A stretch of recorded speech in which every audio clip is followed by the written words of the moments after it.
आप सभी को जय मसीह की सुबह के इस बेला में परमेश्वर पिता का धन्यवाद देती हूँ कि फिर से परमेश्वर पिता ने मौका दिया कि हम सब फिर से परमेश्वर के वचन पे एक बार मनन करने वाले हो सके, जो कि पाया जाता है यहोशू उसका 9वां आयत।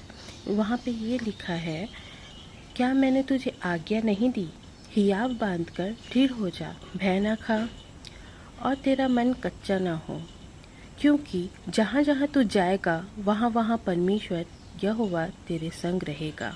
हाँ प्रियो, हम जानते हैं कि हमारी परिस्थिति विपरीत हो सकती है। हमारे कार्य में जो बाधाएं हैं वो हमसे बहुत तकलीफ़ देने के लिए होती है, मगर प्रियो यहाँ पे क्या लिखा है, क्या मैंने तुझे आज्ञा नहीं दी, हियाव बांध कर दृढ़ हो जा। मतलब कि आपको दृढ़ बनना है परमेश्वर के वचन में। परमेश्वर ने आपको जो वचन दे रखा है कि मत डर, मैं तेरे संग हूँ, इधर उधर मत ताक, मैं तेरा ईश्वर हूँ। तो हम क्या करते हैं कि अपने जीवन में, अपने सिचुएशन में हम फंस जाते हैं, घिर जाते हैं प्रॉब्लम्स में, और परमेश्वर पिता को हम छोड़ देते हैं। हम भूल जाते हैं कि परमेश्वर पिता हमारे लिए कार्य करते हैं। हम सोचते हैं कि परमेश्वर पिता ने हमें इस प्रॉब्लम में लाकर खड़ा कर दिया है, यहाँ पे हमें भेज दिया है, तो परमेश्वर पिता हमारी हेल्प नहीं कर रहे हैं। मगर ऐसा कुछ नहीं है। परमेश्वर पिता हमारे संग और साथ रहते हैं। जब हम पे मुसीबत आ जाती है तो परमेश्वर पिता अपने गोद में हमें उठा लेते हैं कि हर मुसीबत को सामना परमेश्वर पिता हमारे संग रह के और हमारे सामने आके उसे परमेश्वर पिता हटा देते हैं। उस परेशानी से हमें लड़ने की सामर्थ देते हैं, क्योंकि यहाँ पे लिखा है, क्या मैंने तुझे आज्ञा नहीं दी, हियाव बांध कर दृढ़ हो जा। दृढ़ होना है हमें अपने विश्वास में कि हमें इधर उधर नहीं ताकना है। हमारा परमेश्वर एक ही है जो कि यहोवा है, और यहोवा राफा, यहोवा सहायता करने वाला, जो हमारे जीवन को एक नए मुकाम पे पहुंचाते हैं। जैसे कि हम जानते हैं योना के बारे में। योना यीशु मसीह की आज्ञाओं को मानता तो था। उनसे बोला गया कि जाओ, तुम निनवे को जाओ, मगर योना ने अपनी योजना को पहला स्थान दिया, ना कि यहोवा के। वो जाना तो चाहता था, मगर वो बोला कि वहाँ के लोग बहुत गंदे हैं, वहाँ हम परमेश्वर का भय नहीं मानते हैं, मैं क्यों जाऊँ। मगर जो यहोवा ने आज्ञा दी है उसको छोड़ करके वो चले गया दर्शिश की ओर, और परमेश्वर ने उसे दंड दिया, और कितने 3 दिन तक मछली के पेट में रखा, अंधकार में रखा। और वो अंधकार इसलिए था कि उसने पाप किया। परमेश्वर की आज्ञा जो परमेश्वर ने हम सभी को देते हैं कि तुम इनके पास जाओ, प्रार्थना करो, तुम क्यों उदास होते हो, भय न खाओ।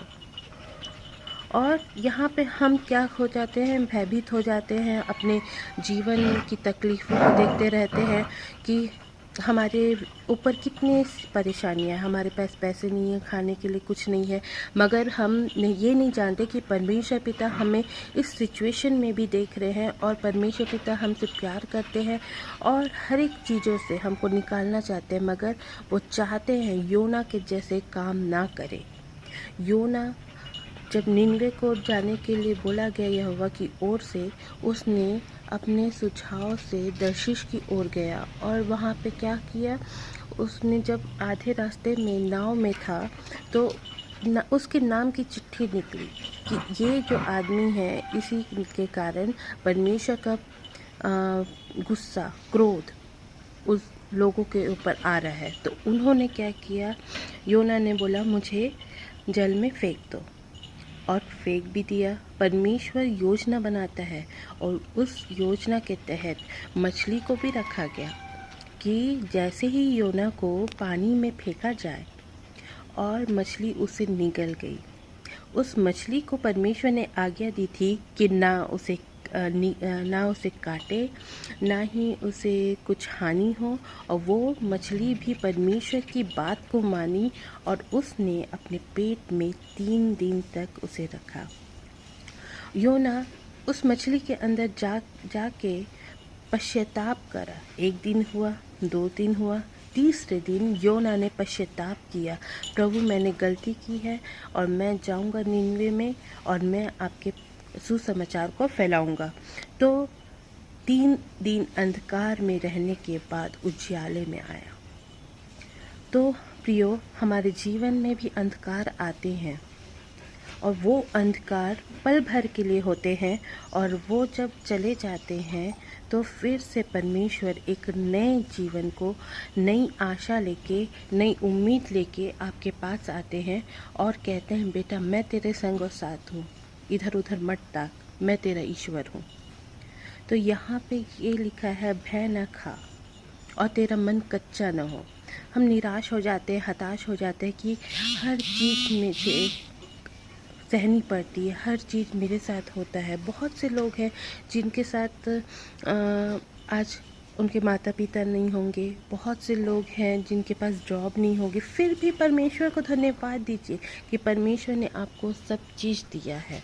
परमेश्वर को धन्यवाद दीजिए कि इस परिस्थिति में भी, जबकि कोरोना का टाइम चल रहा है, उसमें भी परमेश्वर ने आपके परिवार को, आपके घराने को सुरक्षित रखा। बहुत से लोग जो मसीह लोग अपने प्रियो को खो चुके हैं, फिर भी परमेश्वर पर भरोसा रखते हैं कि उनके निर्धारित समय पे हर एक कार्य होता है।